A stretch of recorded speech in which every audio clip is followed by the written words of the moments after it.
Designou o Senhor ainda outros 70 discípulos, e mandou-os adiante da sua face, de 2 em 2, a todas as cidades e lugares aonde ele havia de ir.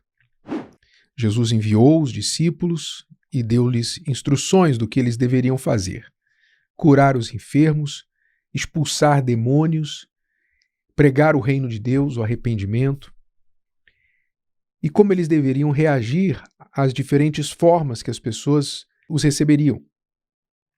Quando eles voltaram, diz o texto que eles voltaram com alegria. Voltaram os 70 com alegria, dizendo: Senhor, pelo teu nome, até os demônios se nos sujeitam. Eles estavam felizes, né? Eu acredito que para a maioria dos discípulos ali foi a primeira vez que eles, na autoridade que Jesus lhes havia dado, no nome dele, haviam expulsado demônios. E eles perceberam que o mesmo poder que estava em Jesus, porque até então eles tinham visto Jesus expulsar demônios, mas eles não sabiam que eles também tinham esse mesmo poder em nome dele. Então, por isso, eles voltaram com alegria, você pode imaginar.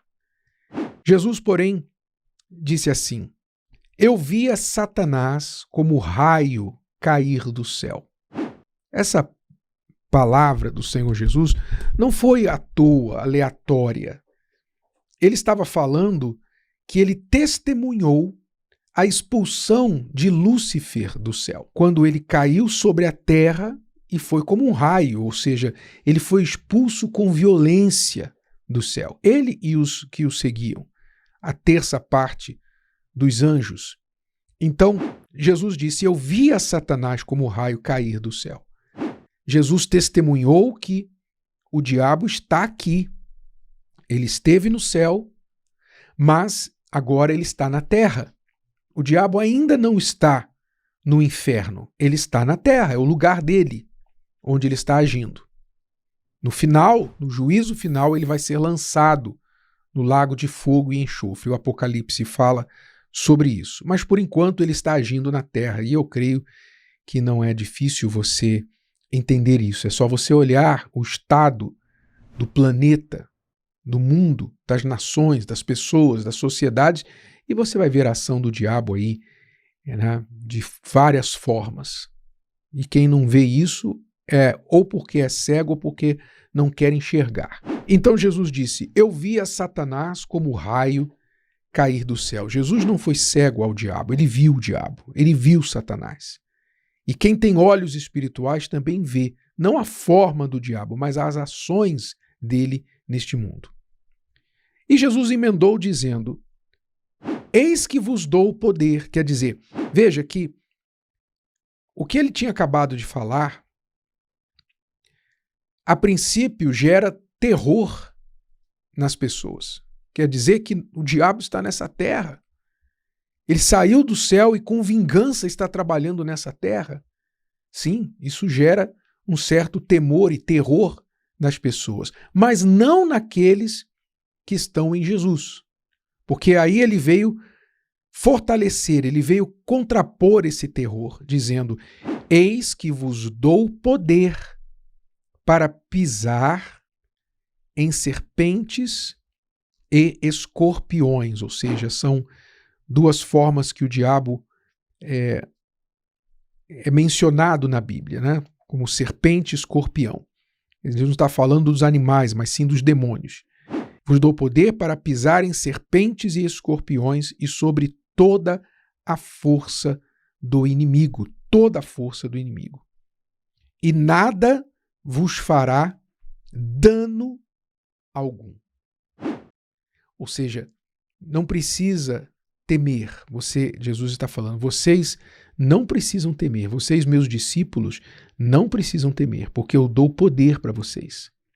E vocês vão pisar sobre toda a força do diabo e nenhum mal vai sobrevir vocês.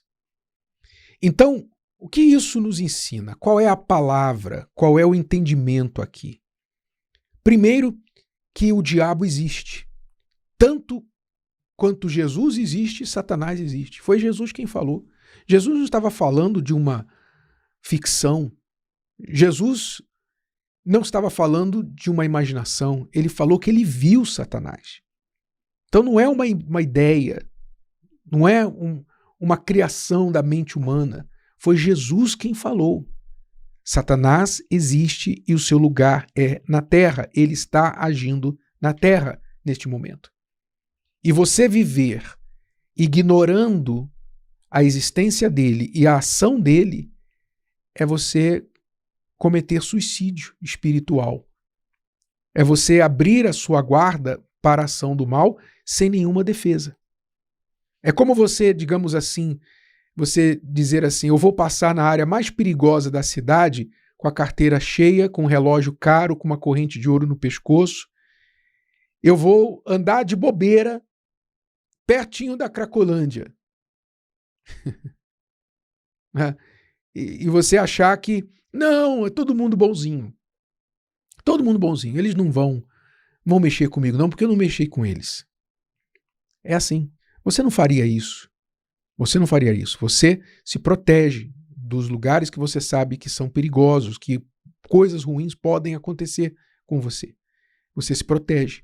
Da mesma forma, no mundo espiritual, você precisa entender que o mal existe e ele está agindo nesse mundo e ele tem pressa. A Bíblia diz que o diabo tem pressa e ele tem agido com pressa para destruir. Você vê que o mal se espalha com rapidez. As notícias não conseguem acompanhar tudo de ruim que acontece no mundo. Não conseguem. Nem no Brasil, que dirá no mundo. É sempre um problema maior que o outro, sempre uma tragédia, uma desgraça maior que a outra.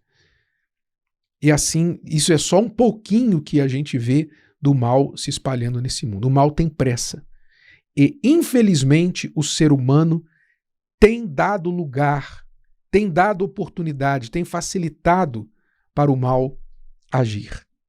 E ainda chega até a brincar com o mal, como no dia de Halloween, não é? Chega a brincar. Se veste de demônio, se veste de morto, não é? Brinca de assassino ou de assassinado. É engraçado que na vida real todo mundo, quando vê uma tragédia acontecer, sangue, morte, etc., as pessoas choram e há uma comoção popular, uma tristeza generalizada quando vem a tragédia real. Mas depois vão no Halloween e tratam aquilo que é trágico como brincadeira. Tratam o trágico como comédia. A tragédia como comédia. Quem trata a tragédia como comédia vai virar comédia da tragédia. Não se esqueça disso. Você vai virar comédia da tragédia. Você vai virar também boneco nas mãos do mal. Então, infelizmente, o ser humano facilita para o mal. O ser humano não leva o mal a sério. E é exatamente isso que ele quer. O diabo quer que você não o leve a sério. O diabo quer que você pense que ele é uma brincadeira, que ele é apenas um boneco, que ele é apenas fruto de uma imaginação humana. É isso que ele quer, porque assim ele vai poder trabalhar livremente na sua vida. Mas quem é discípulo do Senhor Jesus tem um entendimento maior, tem um entendimento melhor. Não é viver vendo o diabo em tudo e todos, porque Jesus não ensinou isso, mas tampouco é viver ignorando a existência e a ação dele, mas tomando posição, se posicionando espiritualmente para que você contraponha a ação do mal na sua vida e na sua família, ao seu redor. Ou seja, que você use dessa autoridade que os discípulos receberam do Senhor Jesus e está disponível para todos os que são verdadeiros discípulos do Senhor Jesus. Se você crê e segue, obedece o Senhor Jesus, ele te dá esse poder para você também pisar sobre toda a força do mal e você não terá necessidade de temer nenhum dano, nenhuma retaliação, porque o mal não pode tocar naquele que se conserva na presença de Deus. Então, Desperte. Desperte para o mundo espiritual. Ele é real, ele existe, ele age independente de você crer nele ou não. E se você não busca proteção, guarda espiritual através do Senhor Jesus, não usa da sua autoridade para pisar nessas forças do mal, infelizmente, você poderá acabar sendo pisado por elas. Se o vídeo de hoje te ajudou, você conhece alguém que vai ser ajudado por essa mensagem, passe adiante. E se você ainda não inscreveu aqui no canal, inscreva-se agora. Até a próxima.